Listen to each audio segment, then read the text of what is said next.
بالتعاون مع مركز بحوث الطاقة Adaptive GeoEnergy Research Center. عنوان المحاضرة The Benefits and Dangers of Using Artificial Intelligence in Petrophysics. فوائد وخطورة استخدام الذكاء الاصطناعي في البتروفيزياء. المحاضر الدكتور ستيف كودي. نبذة عن المحاضر.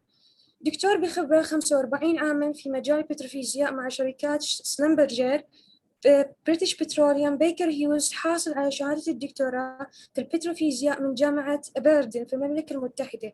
تم اختياره كمحاضر مميز ضمن برنامج المحاضرين المميزين لجمعية مهندسي النفط العالمية لعام 2018، وكان قد زار سكشن بصرة وألقى محاضرات وقت ذاك.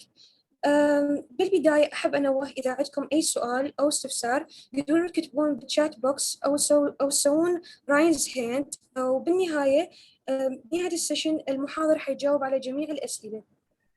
I just want to know that if you have any question or inquiries, you can raise your hand or wait or write it in the chat box. And in the end of the session, the lecturer will answer all the questions. Hello, Dr. Cuddy, and my name is Dina. I am the moderator today. Welcome and thank you for being with us today. You can start it. Right.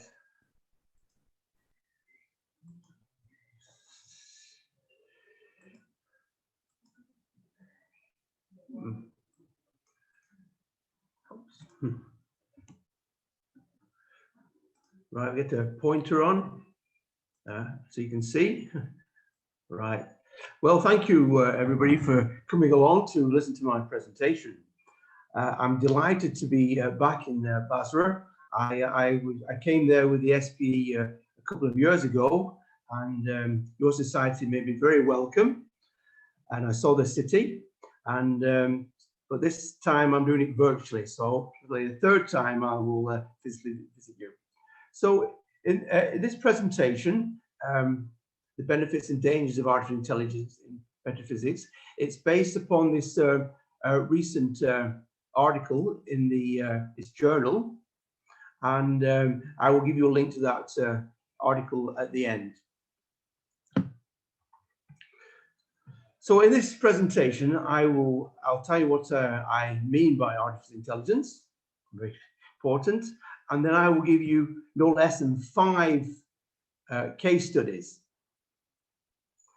showing applications in the Middle East and in the North Sea, as shown here. And I will also explain how artificial intelligence is divided into narrow intelligence, general, and true AI. And in conclusion, I will tell you about some of the dangers of AI in the future. And when I'm talking about dangers, I'm not saying losing all your logs on your database. I'm actually talking about an end of civilization event, really.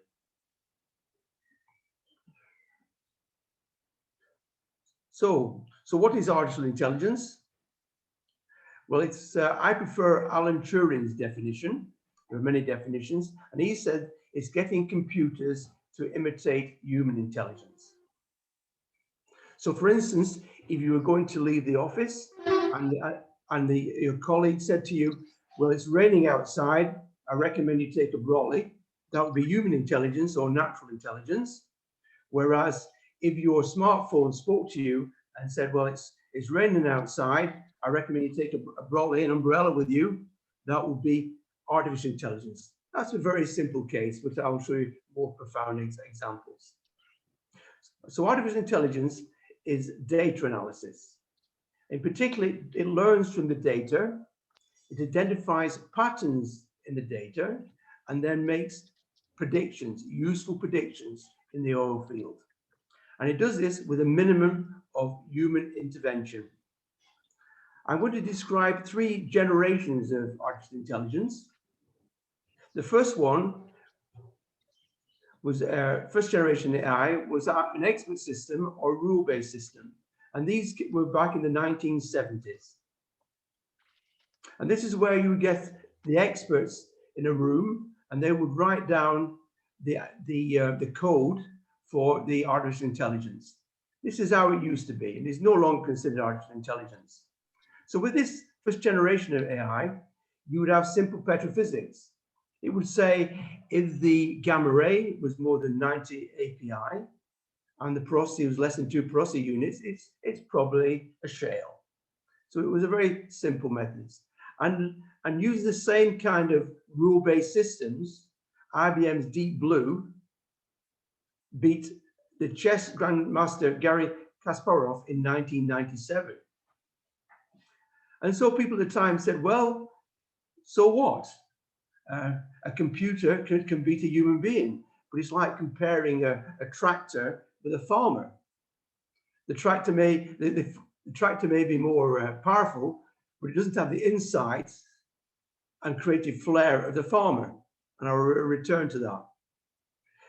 In the second generation of AI, which is the examples I'm showing today, is often called machine learning.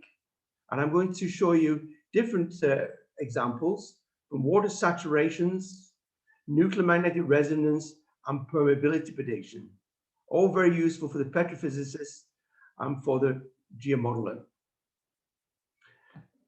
And using the machine learning, Google had a piece of software called AlphaZero, which was a self-taught computer program which taught itself how to play chess and after a couple of minutes was able to beat IBM's Deep Blue. So that's the second generation.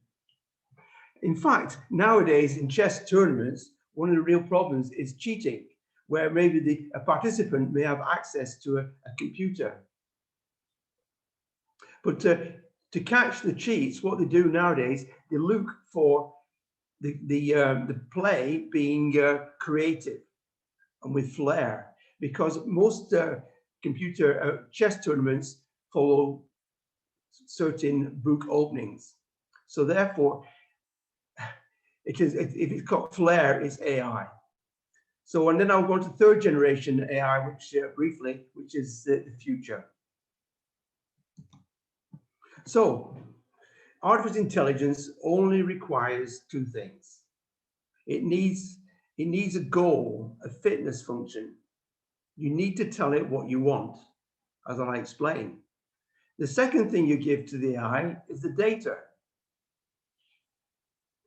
right? And that is all, nothing else. There is a minimum human intervention. The AI doesn't require prior knowledge of the petrophysical response equations. There are no parameters to pick and no cross plots to make. So what do we mean by data? Well, but data is everything. You can't give the AI too much data. Obviously, it includes the electrical logs from the borehole, wireline or MWD, and this includes the gamma ray, the density log, the borehole caliper, and so on. But also you want to give it the core data. If you've cored the well, there's valuable information. So you have core porosities and water saturations, as I will show you in some of the examples. One of the most important parameters you give the AI is depth. You give depth as the measured depth along the well, and also the true vertical depth. It's very important. You can also give it the drilling data from the driller, rate of penetration, etc. But also you can give it images. And one I want to show you is nucleomagnetic resonance, as I will show you. And you don't have to worry if these data contain garbage or rubbish, because I'll explain how AI can avoid the problems there. So what is n-dimensional data? N-dimensional data is the data you've loaded into the system, into the computer, in a relational database. One-dimensional data is like an histogram or a bar chart, as shown here, bimodal in this case. A two-dimensional data set is like a cross plot that the petrophysicists or the geophysicists would use, plotting density porosity against neutron porosity. And as you can see, it's got information there. Now, three-dimensional data is difficult to show on a flat screen, but I've shown it with a color axis, the z-axis, is shown by the color. So we've got density against porosity, neutron porosity, and the z-axis is the gamma ray, normalized gamma ray. So there's information there. So that's three-dimensional data, but there's no limit to the number of dimensions you can put into the computer database. So just showing a schematic here, you can put in n dimensions, where n is a number of different logs or parameters. And these are in a relational database for the AI to investigate. So this second generation AI, which I'm telling you about today, often called machine learning, requires a fitness function. The fitness function is telling the computer what you want it to do. I want to compute permeability or water saturation. And then you give it the data, as I explained now. Then the computer guesses the answer, and through successive iterations, evolves or generates the best answer. So you've got the computer code, you randomly change the computer code, and then you investigate whether you have solved the problem as you defined it. Is it fitter? If it's not fit, it ignores it. If it is fitter, it keeps it and goes round again. So let me show you my first petrophysical case study. This is a Middle East carbonate reservoir. As I know, there are many of these in your area.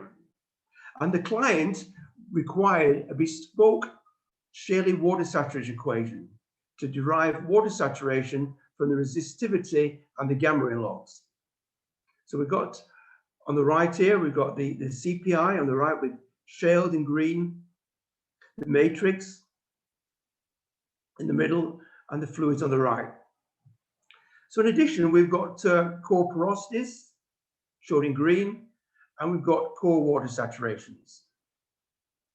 So in addition to deriving a water saturation equation, the client wants to know the special core analysis parameters. These are very important for the reservoir model.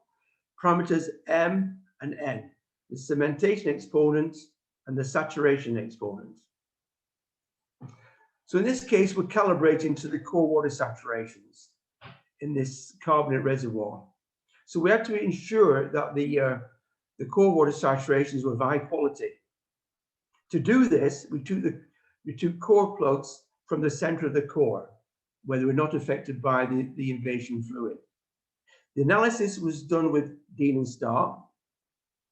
The wells were drilled with oil-based mud because they're looking for water saturations.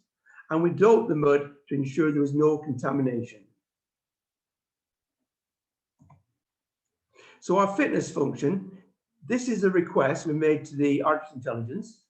Determine an equation so the resistivity predicted water saturations are as close as possible to the core-derived water saturations. Essentially, you calibrate it on the core water saturations.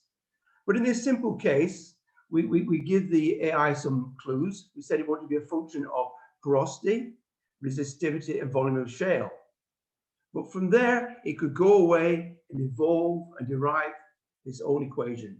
It could reinvent, perhaps, the Archie equation or the Indonesia equation.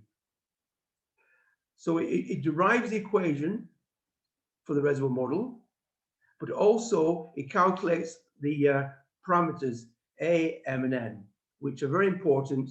As I'll tell you, these are the scale parameters. So to say,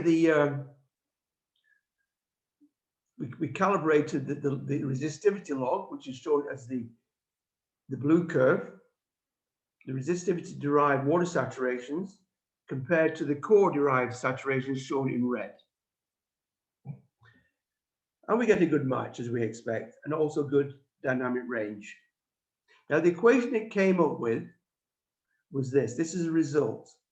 It says the conductivity in the formation is equal to a sum of the conductivity due to the capillary bound water, basically depends on the salinity, plus the excess conductivity due to the shales in the formation. So it gives us the equation here, but it also derived these parameters, which are very important: the cementation exponent and the saturation exponent.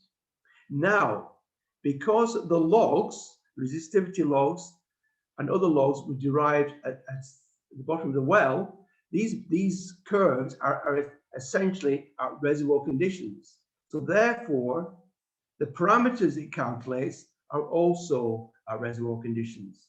And it's particularly difficult in the laboratory to calculate the saturation exponent at reservoir conditions. Now, this is what we give to the client, and these were confirmed later when the laboratory data came through. Now, let me show you a more complex example. This is a case study number 2. This is a gas field with an oil problem, as I'll explain. Now, we've got a wealth of data. As you see here, we've got the conventional logs, gamma ray, resistivities, porosities from density, neutron, and sonic. But in addition, we've got the total gas chromatography data. This is essentially a free measurement because you acquire it in every well for health and safety reasons. But it contains very valuable information, as I'll explain. But also we have the core analysis, the oil saturations in green, and the gas saturations in red. And the CPI is on the right. And as you notice, it's quite a complex reservoir with very thin beds. And the blacks indicate coal beds, and the blues are calcite stringers. So in the middle here, we've got the NMR, and it comes in our images, and we have to process images as well as logs in this case, as I'll explain. So this field was drilled to acquire the gas, but it's got an oil problem. Now, what do I mean by that? Well, the residual oil pockets remain in the main gas reservoir, as shown in this beaker here. The oil is highly viscous, and if it was produced, would block the production tubing. So the client needed to identify the oil and gas in real time in order to only perforate the gas zones. If they perforated the oil zones, this would block the tubing. It's a gas field. So normally the petrophysicists would use the conventional techniques like the separation between the density neutron logs to identify the gas. But this was particularly difficult in this field because the beds are thin, and also it's very shaly, which also affects the density neutron. So to solve this problem, we use the nucleomatic resonance. Well, I don't have time to describe the tool in detail, but essentially it measures how hydrogen atoms respond to a magnetic field.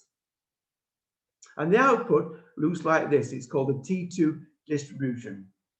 It's an image or a spectrum or a distribution there. Now, this distribution represents what is seen in the formation. Now, the formation contains different types of rocks, different kind of minerals, different shales and clays, different types of porosity, and different kinds of fluids inside that porosity. Now, conventional techniques analyze the NMR. One is called the Coates method, and this looks at the ratio between the area under the curve here and the area under the curve there. The SDR method uses the T2 cutoff as a measure of the distribution. So these are very simple analysis of a very complex spectrum. So we want to let the AI analyze the wealth of information which is inside this T2 distribution or spectrum. So what we did here, the AI looked at the waveforms and associated the waveforms with the gas and the oil. In a similar way that face recognition algorithm works. Then once finding a relationship between these distributions and the gas and oil saturations, it was able to predict the fluids throughout all the reservoir beds. So we said to the AI, determine the spectrum that gives the best match to core derived oil and gas saturation in the reservoir, as I'll show you here. So this is our results again from the logs. We've got the NMR and we've got our petrophysical analysis. Now what you notice by the eye is that there is a relationship between the analysis and these distributions. So for instance, where you've got lots of shales shown in green, you've got the NMR is bunched over to the left. And where you've got good porosities full of hydrocarbon, they were bunched to the right. So the human eye, which and brain is very powerful, can see that there is a relationship. We asked the artificial intelligence to find a profound relationship between the saturations. So it went away and only at the core points found a relationship between these distributions and the core saturations. And then it was able to produce a continuous curve from top to base for the gas and for the oil. And what it did, it said that this zone here in the middle has very high oil saturations, as shown in green, and low gas saturations, and it recommended we did not perforate that. Yet, deeper in the well, we've got an interval here with low oil saturations and high gas saturations, and this is what the client was looking for to perforate. Now, the client didn't just depend upon the AI alone. It also, the client looked at the total gas from the gas chromatography to support these interpretations, as it did here. Here's the high gas saturations. And also it ran the borehole fluid analyzer to confirm these interpretations. So this interval was not perforated, and this was, and the client was very happy with the results. So you probably want to know what is behind the AI. How does the AI make its decisions? Well, as I said, it learns from the data, it identifies patterns, and it makes predictions. And it uses many different techniques. It can use neural networks, use genetic algorithms, and so on. And I'm going to tell you about what I prefer to use, fuzzy logic, and the advantages of that. Because fuzzy logic avoids the problem of garbage in and garbage out. As I'll show you, it swamps the poor data. And I'll also explain how we avoid using least squares regression. So fuzzy logic, let's remind you what fuzzy logic is. Some people prefer the name to be the inverse, which is crisp logic. So here we've got a number of statements which are becoming fuzzier as you go down and becoming crisper as you go up. So you can look at the picture and you can see it was black or white. You've just seen two extremes, black or white. You're ignoring the fact there's a grayscale between. The Greeks thought of a logic X or not X, or a statement was true or it was false. Now, as you know, in the real world, things are a little bit fuzzier than that. In a court case, the defendant may be guilty or not guilty, right? In politics, sometimes they say people are to the left or to the right, but then again, a lot of people are in between as well. And if you watch a movie, there are goodies and there are baddies, but then again, there are characters who are somewhere between.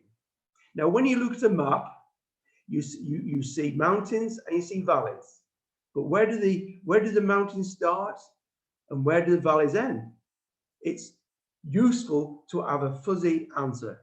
There's information there. And for petrophysics, we want to know what is net and what is non-net, and this is not a clear cutoff. This presentation was originally scheduled for Canada last year, and as you probably realize that it was cancelled, right? And I want to show you the photograph there. And if you look at the sky, you see a blue sky with clouds. Is it a clear sky or a cloudy sky? Well, the answer is never black and white. Well, this symposium emphasizes one thing about, you probably heard the the butterfly effect. This is where you have a butterfly in the Amazon rainforest, and it flaps its wings and it causes a tornado in Texas. Yes, well, in 2020, we had a mutation in a single gene, in a single bat, in a cave somewhere, and this turned the world upside down for 8 billion people. And I will return to that later. So in conclusion, for fuzzy logic, this is an extension of 0 and 1. Rather than just consider two numbers, 1 and 0, computers are powerful. Why not consider the infinite number of possibilities in between, more like the real world? Fuzzy logic looks for correlations in the data space, in that n-dimensional data space I showed you. But it asserts that there's valuable information in the fuzziness or the crispness there. And this avoids the problems of outliers and noise.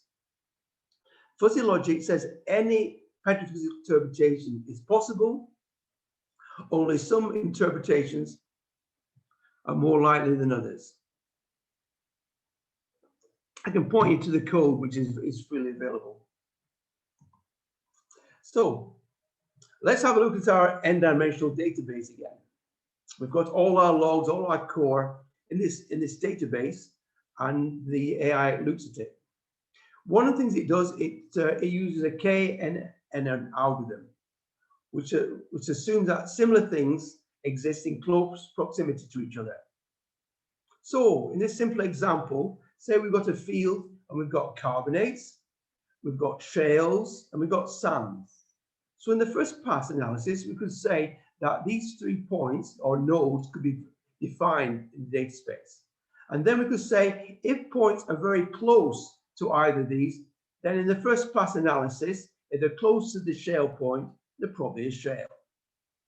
Now, fuzzy logic goes beyond that because it weights the lines between the points and the nodes to make a more intelligent prediction.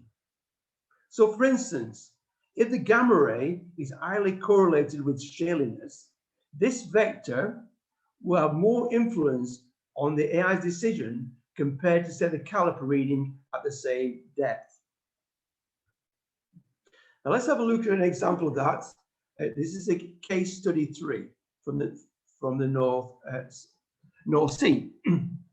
In this field, we had 30 wells, all with conventional logs.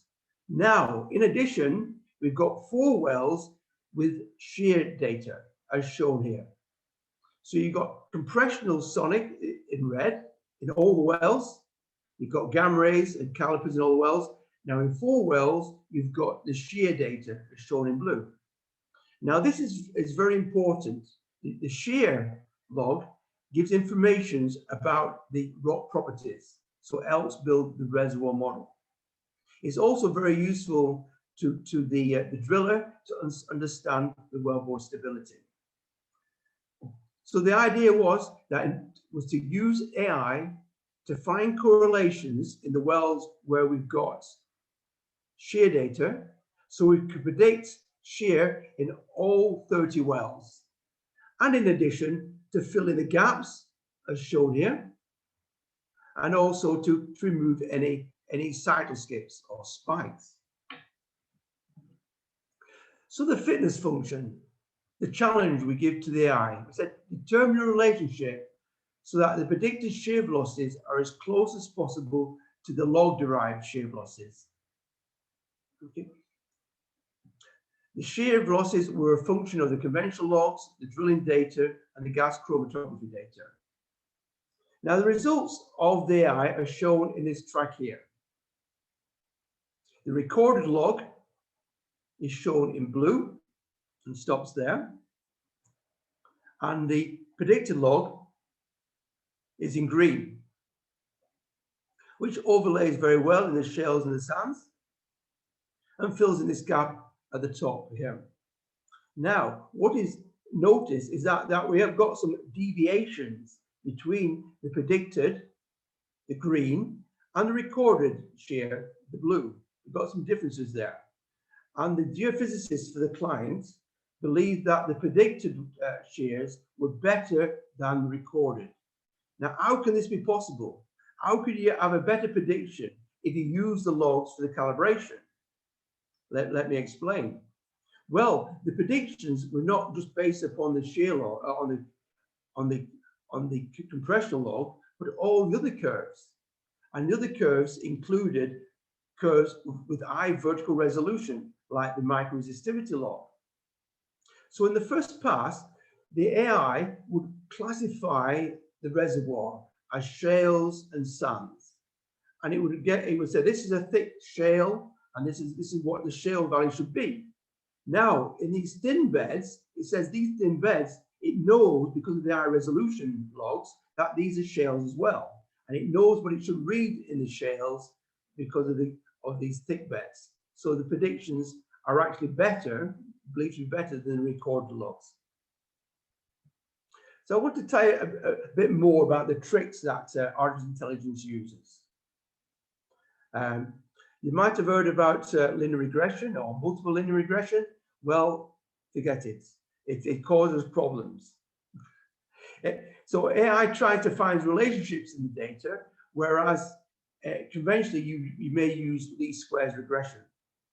This cartoon here gives you a schematic to tell you what linear regression does. So if you've got two logs, X and Y, and you want to find a relationship between the two, this is the line, is a relationship. And linear regression minimizes the error or the square of the error between the points and the line. So it pulls the line up until it gets it minimizes the square of the error. So this is like on the right here, little springs between your data points and the line, and the springs are pulling up the line. So this point would have more impact than say this point. This causes a problem. So outliers unfairly influence the result. So you've got a point here. This point is 10 times further away from the line than these points. So it has, because we're squaring it, as 100 times the weighting or influence on the line. Now this is undemocratic, because it's like if you went into a poll and for voting and you said my views are so extreme that my vote should be counted 100 times. So we said that's not right. Every vote has an equal vote. Okay. Now another way we say, well, just remove these outer points here. But to remove them would be very difficult to do it manually and would create a human bias. And these points may be valid. They may be coal beds or calcite stringers. So we believe that all the data should be kept in the database, and you should minimize the linear distance rather than the square distance. And because of this, any random noise is swamped by valid data. So any garbage is ignored. So let me show you case study number 4, again from the North Sea. Here we're trying to predict permeability. The holy grail is permeability. If we can predict permeability, it's very useful for the reservoir model. Again, we've got a wealth of logs. We've got the gamma ray. We've got the porosity logs in this track here. We've got core data with the permeabilities. Now, the fuzzy logic says that any interpretation is possible, but some are more likely than others. So it predicts the permeability curve here, shown in black. Well, sorry, first of all, it predicts the facies throughout the reservoir. This is a sand and this is a shale. It picks these first. And then it predicts the permeability.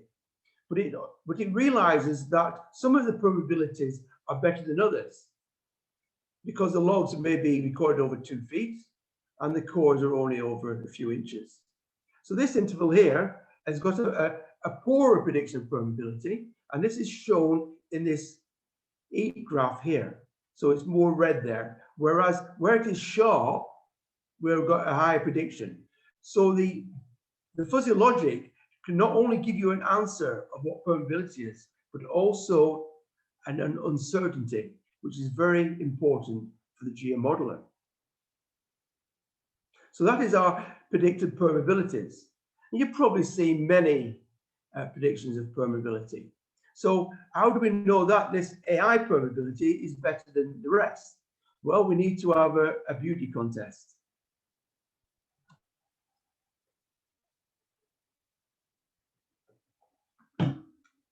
So when we predict permeability, they must upscale correctly. And when they only upscale correctly, if the distribution of the core permeability is the same as the predicted permeabilities. Now, least squares will regress by its nature, by definition, towards a mean. So if you had this distribution, if you use least squares, you would get a good permeability. The mean permeability would be very poor at getting the extremes. Now, you need to know the extreme permeabilities because to make it upscale correctly, but also the eye permeabilities are very important because these are the conduits to flow in the reservoir model. And the low permeabilities are barriers. So you need to know not only the average permeability, but the range. So a good permeability prediction will give the correct distribution. So let's have a look at that. Now in this slide, I'm showing the results from 15 cored wells. Each well is shown by a different color. So this is the core distribution. It's a bimodal distribution as shown as a histogram. And as you can see, it's got sort of high permeabilities and a number of lower permeabilities. Notice the shape, okay? And as I say, you need to predict them all. Now with linear regression, again, you predict the average, the mean correctly, but you want to know the extremes. Where the AI gives you both of these as it matches the core distribution more precisely. If you've got this as your answer, it will upscale incorrectly. So let me tell you a bit more about artificial intelligence. Well, we've got what is the difference between narrow intelligence, artificial intelligence, and general artificial intelligence? Well, narrow AI is like the apps on your smartphone. They're very good at forecasting the weather, converting currencies, or ordering a coffee for you. But you wouldn't use your coffee app, your Starbucks app, to predict the weather, and vice versa. People who are working on AI at the moment appreciate that AI today, machine learning, has far less intelligence than an earthworm. But it can do some useful things. In the future, we're going to move towards general intelligence. And that is defined as being able to do many things. Like humans, it can be a jack of all trades. It can play chess and do petrophysical analysis, for instance. It would learn from one specialist area and apply it to another. So it may see the data structure inside chess and use the same idea to get a better petrophysical analysis. Now this will be genuinely creative because you're using one area to make predictions in another area. And this is producing something totally original. And this is what we call general intelligence or true intelligence. And this is where we're heading at the moment. Now, general AI may not require you to describe the problem or give the data. I said it needed two things. It needed to know what the problem is, and it wanted the data. Well, have you ever noticed that when you've been leaving a meeting, your smartphone says it'll take 20 minutes to get home because it knows the weather and it knows the road congestion, right? So in the future, the AI will know what your problems are because it knows what you're looking at, and it will go away and it will find the data because it'll be available on the internet. Okay, so it will solve Fermat's last theorem for you. It will tell you what dark matter is because it knows that's what you want to know. So I want to tell you the final case study, which is very important, and this is log quality control. It's essential to confirm the quality of the logs before they use the analysis. And if there are any problems in there, any glitches, like from washouts, or there are gaps, or cycle skips, or poor readings, you want to correct these before they're used in the model. So this is an example that when I used to work with Baker Hughes, that they had some software, which I'm going to show you, which they made available to the clients. And the data was loaded in from the last curves, and it was loaded into a spreadsheet, because that's what people like to see nowadays. They like to see spreadsheets, they like to see columns of data. That's what they're familiar with. And then it would also show you the logs, the squiggly lines as shown here. So the resistivity log, the sonic, the density, right? It also would take the zone information shown in different colors there, because the zone is very important, because they'll have consistent data sets in the relational database. Now, what you notice here, right, you and I can see that the curves, even though they're different logs, all follow each other. So when one moves to the left, they all move to the left, or maybe the anti-correlate and go to the right. So all the logs in the database are correlated. And what we're asking the AI to do is to find and specify those relationships. Okay. It also identifies the bad hole by the difference between the caliper and the bit size and so on. It's quite powerful. So what the AI does in this case, it determines the relationship between all the logs, because we know that they're all related, but it does it powerfully, very quickly. Now, from every calibration, every relationship, it creates a synthetic log based on the logs. So it creates a density log from all the other logs, as if you forgot to run the density log in that particular well. And then it creates a sonic log, the gamma ray, and so on. So then you've got a database full of recorded logs, and then you've got your synthetic logs, which are based on, from the AI. And the significant differences are then flagged up, but it's a user, the petrophysicist decides whether to use the synthetics or the original log, as I'll show you on just one slide. This is an example with the density. The density log is shown here, sampled every 6 inches in green. And then we have computed a synthetic log shown in red from the other curves, like this. So they match up very, very well, except in this interval here, there's a big difference. Why is there a difference? Because this was washed out. This is a very low density. This is the density of the mud. So in this interval, the tool is reading the mud. But what we want to know is, what would the density reading be if it hadn't been washed out? And it has this information from the other curves. But it's the petrophysicist who makes the final decision to replace the pore sections by the synthetics. The AI helps the petrophysicist, but doesn't replace them. So what are the advantages of AI for petrophysics analysis? Well, you don't need to tell it what the response equations are. You don't need to give it those equations. It's self-calibrating. You just give it the data. It avoids the problem of garbage in, garbage out by avoiding using least squares and using fuzzy logic. And there's very little user intervention. You don't have to pick any parameters. You don't have to make any cross plots. And it works with an unlimited number of logs, electrical logs from the Y line, from the core, the free measurement, the chromatography data, and so on. Now, AI is not a black box. It provides insights and tells you how it makes its predictions. Now, I want to tell you briefly about the future, third generation AI. A lot of this is very secret, and I just want to tell you about one thing that's been developed. And this AI is being developed where the machine code evolves using exactly the same rules as used in life's DNA code. Why look at DNA code? Well, it was Charles Darwin in his book, The Origin of Species by Natural Selection, found that he believed that various species evolved, right? He didn't understand what caused this, but we now understand today it's because of the DNA code. The DNA code, double helix, is shown here, and it consists of a code of 4 characters. That's important. 4 characters shown here.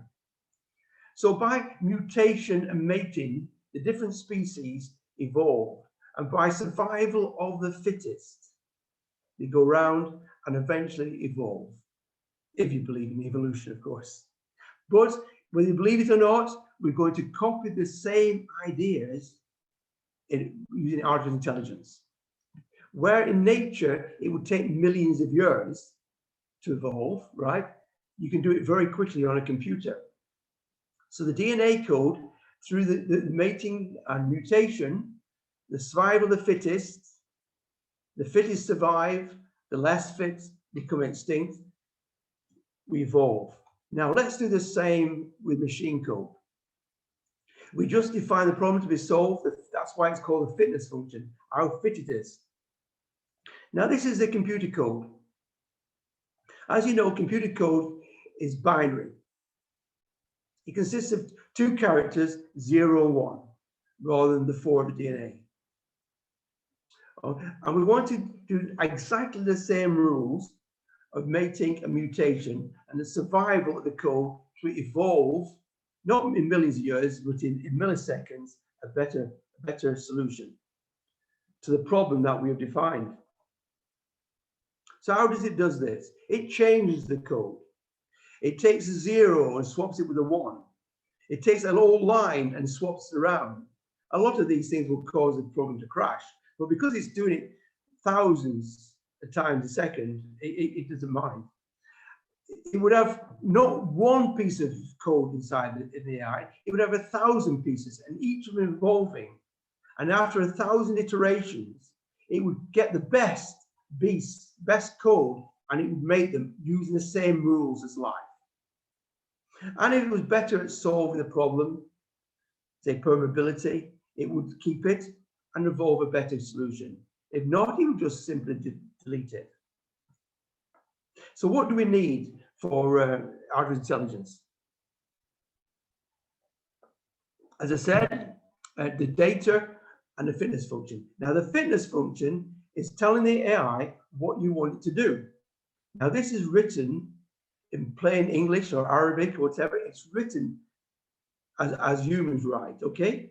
Now the question is, does the AI understand what you really want?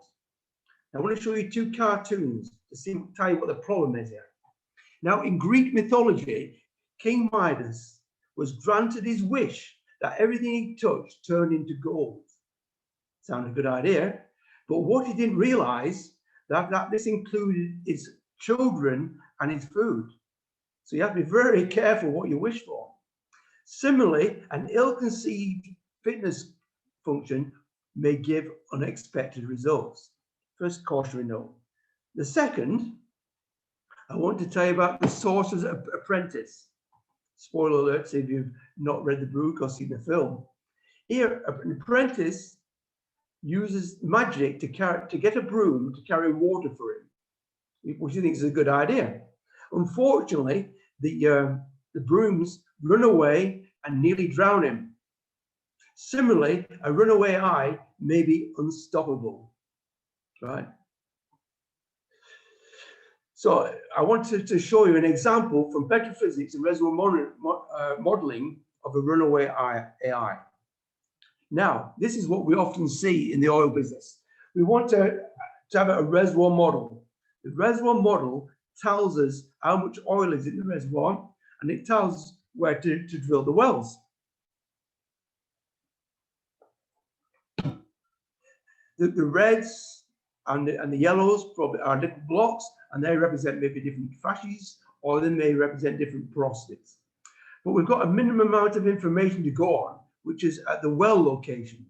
And this is the well logs and the core, etc.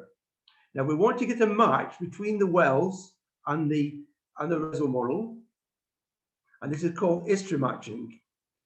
So we want to get a good match, but because a lot of computing is involved, we want to do it as fast as possible.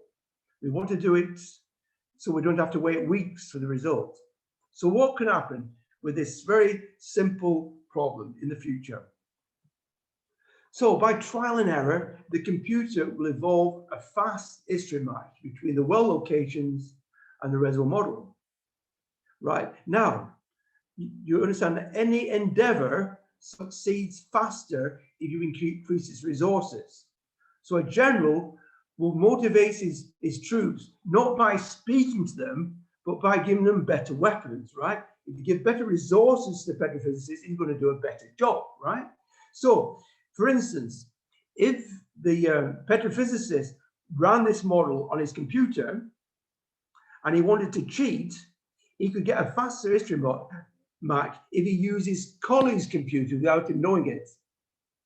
Okay, and so he'd have more resources and get a faster match. Okay, now if a human being could do that, there's nothing to stop an AI to do the same. It could actually find a way of using other computers over the intranet or the internet, and with more resources, it could do a faster history match. And this is what you've told the computer to do. I want a fast history match. So if I were to cheat, it doesn't mind. Now, it could do this by accident. And if it did, there would be nothing to stop it doing it again and again. And the AI would accidentally start improving exponentially. And it would acquire more and more of the world's computer resources, which would have, in this fictional example, would be disastrous and have irreversible consequences for the world economy. And before you say, well, you just unplug it, well, this is happening in milliseconds and it's everywhere. So there's nothing to unplug. So this example, you do not require a supercomputer to do this in the future. Your computer, which you have on your desk, can do this now. You do not need an elaborate smart computer program to do this, right? Only one which can update its own machine code. And this is what we're developing, and we have to be careful of at the moment. Or it could have an ill-conceived fitness function. You said I wanted a good history match, and you didn't say, do not use other computers. Now, when this happens, this is called the singularity, and it's where artificial intelligence becomes uncontrollable and irreversible. Now, the chances of this happening in the near future is probably very remote. It's probably as remote as a single mutation creating a global killer virus. But the AI only has to do this once on one computer. And it is currently not known how to stop computers doing this. And there are many AI enthusiasts out there who have spent considerable amounts of money and written good books on AI, but they always end with a cautionary note. And there's more about this in my article about these dangers, and I'll show you some examples there. So what is the solution to runaway AI? Because they have considerable dangers far beyond the oil industry. So we say we need a risk assessment. Very quickly, it may only take a few minutes. The fitness function should be carefully defined. To define it in Arabic or in English, you have to be very careful what you're asking for. So the possibility of AI running away is remote, but because the consequences are so grave, they could be greater than pandemics or climate change. We should spend a few minutes on every AI asking, can it climb out of the box? How we define it correctly. And one specialist said AI programs are potentially dangerous and may be the last thing that humans invent. So in conclusion then, artificial intelligence makes petrophysical analysis very easy. But it's a tool, it supports the petrophysicists rather than replaces them. But in the future, because a lot of research to be done on AI, they could be extremely dangerous. And we'd like to see a risk assessment done on every AI program. So I'm happy to answer any questions. I've got a link here to the LinkedIn article, going to that proper article, or the SPEE paper from last year, or you can email me. And I'm happy to answer any questions because we're in a stage now where we're developing the code. Thank you. Yeah, participants, if you have any question or inquiries, you can write in the chat box, or you can raise your hand.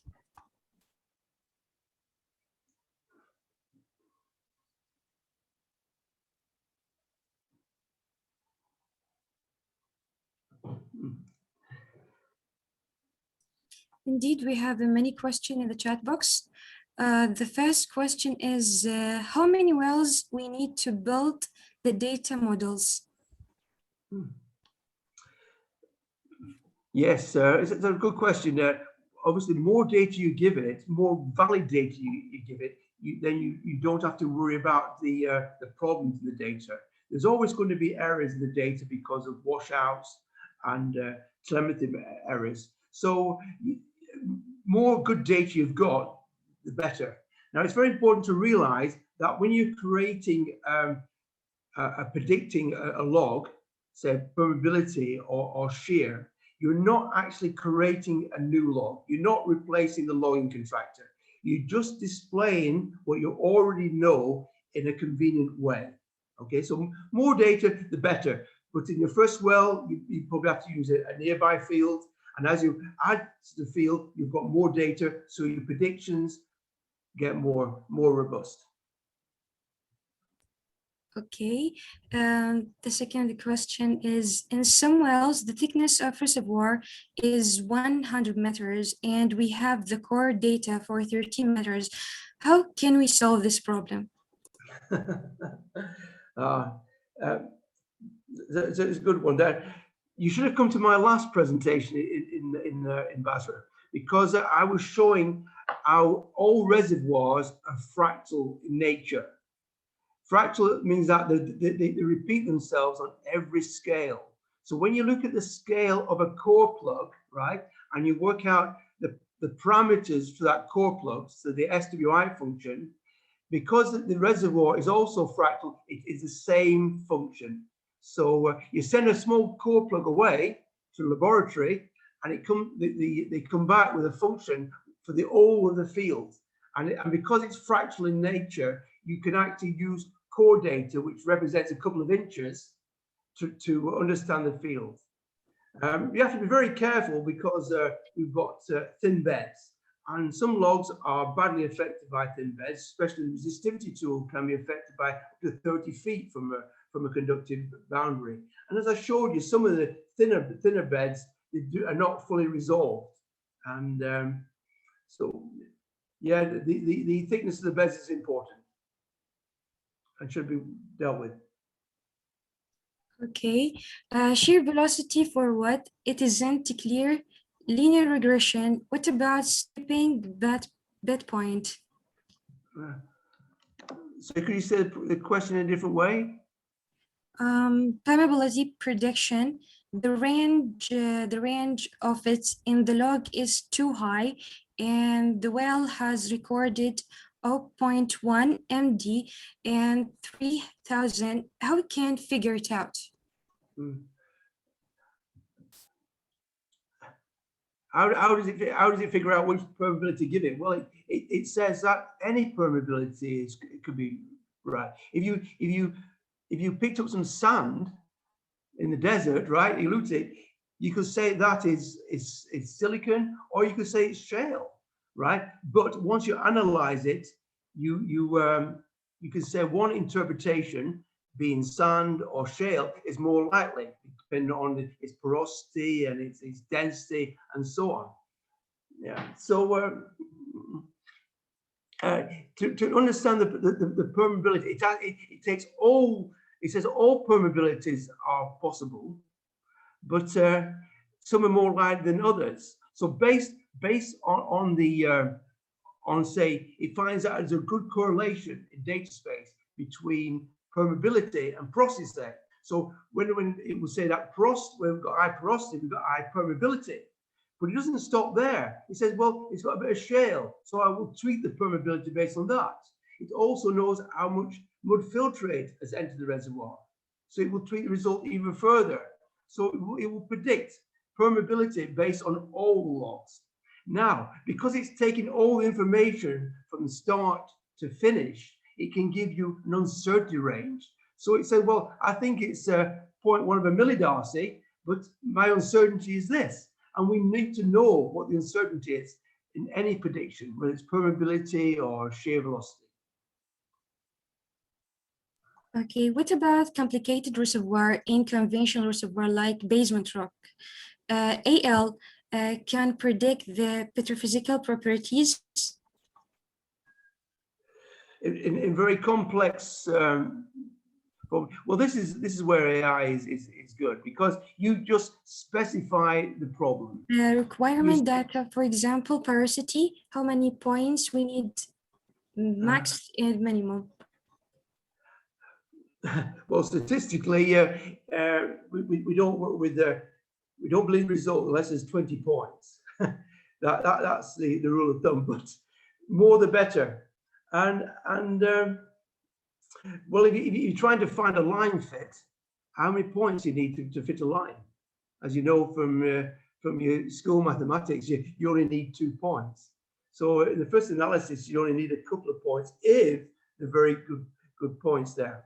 Now, when you're looking at a basement or a very complex reservoir, right, you just tell it what you want.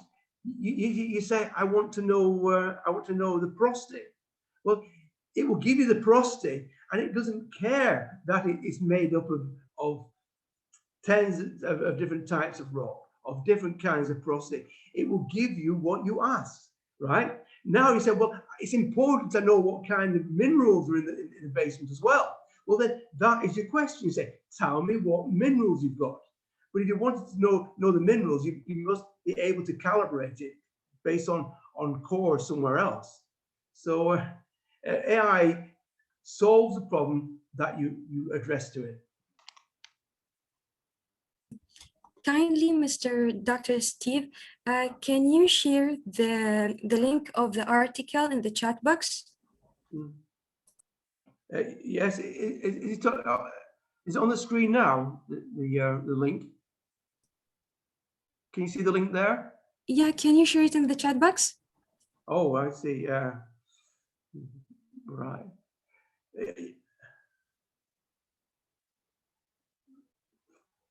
Yeah. Where is that? Yeah.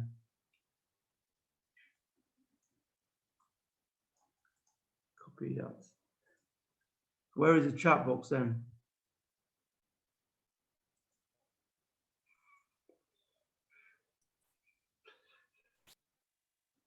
Well, I'll provide it afterwards. I'll put it on my LinkedIn page, and your society will share it. The chat box, it's in, and it's down on the left. Notes? No. I think I'd have to stop sharing first. Yeah, stop sharing. For this valuable information and sharing the knowledge and your experience with us. Thank you and have a nice day. Well, thank you. I hope to see you in person next time when I'm over there. Thank you. Thank you. Thank you, everybody. Yeah, good luck. Keep safe. Yeah, we exceeded the time, maybe 5 minutes beyond the time. So I had the questions, but I will like postpone them. Yeah. I'm very keen to get questions. Okay, thank you so much. Okay, so if you don't mind, I will ask my questions, if you don't mind. Go ahead, yes. Okay, so when we use data with respect to the number of rows and number of files at the database. I'm sorry, your voice is garbled. I'm sorry, I can't hear you. Yeah, because I'm driving, actually, and there is like large tornado here. So the internet is not that large. Okay, I can hear you clearly now. Do you want to repeat your question? Okay, so my question, when can we use the term of big data with respect to the number of rows and number of variables? I think the term big data doesn't refer to the size of your database. It's referring to the fact that you've got data in different places. You've got data coming from your CC cameras and from weather reports and from different places. The big data, that's the big data. It's the data about your location and when it's all brought together, that is the big data. But in the AI database, I actually designed the data. It's just, you can have almost an unlimited number, an infinite number of rows and columns. So if you can visualize a three-dimensional crossplot, the database is the same, but there are more dimensions to it. And by saying it's a relational database, it knows then how each row corresponds to the next row, but in multiple dimensions, of course. Okay, thank you. So there is one more question about using the imputation data analysis or approach for missing data imputation and petrophysical parameters such as core porosity, core permeability. So have you adopted them in your research before? I think I got the question, but could you just say it one more time? Could you say it one more time? Okay, there are many approaches for missing data imputations. Yeah. Like there is Emily method, and there are too many methods. Actually, I don't remember now. They are statistical methods, are not based on regression analysis. Yeah. So they use like the trend of the data through the histogram in order to impute the missing data. So yes. I just, if you hear me, I just wanted to like know your opinion about these methods, if you have used them, because we are writing a research paper about 4 of these methods in comparison with the conventional approach of regression analysis. If you're making any prediction, you should predict it with all the techniques you've got at hand, because you've done the hard work of acquiring the data and get it into the database. Once you've done that, you should predict it as many ways as possible. Now, how do you select which method is best? You've got to have some kind of beauty contest. And what you do is blind testing.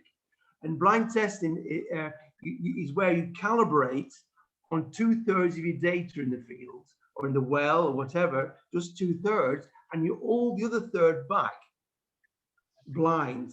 And then you make the prediction in that third data, and you see how well it matches. So you've not told the computer, the AI, that you know the answer, and you see how well it guesses it, right? And this is important for myself who do consultancy. This is a good way to prove to the client that it works, because it's blind testing. So you should really predict it with all the methods, neural networks, multiple linear regression, fuzzy logic, and then see which it gives you the best prediction. But also I showed you for permeability, not only has to predict well, but it has to be also give you the dynamic range. It has to predict at the extremes, not just in the middle. Okay, great. Thank you so much for answering my questions and also for the extra time, for all your time in this fantastic lecture actually to the SPE community in Iraq. So on behalf of all of our community, we would like to thank you for your time, your efforts to deliver this perfect lecture. Thank you again.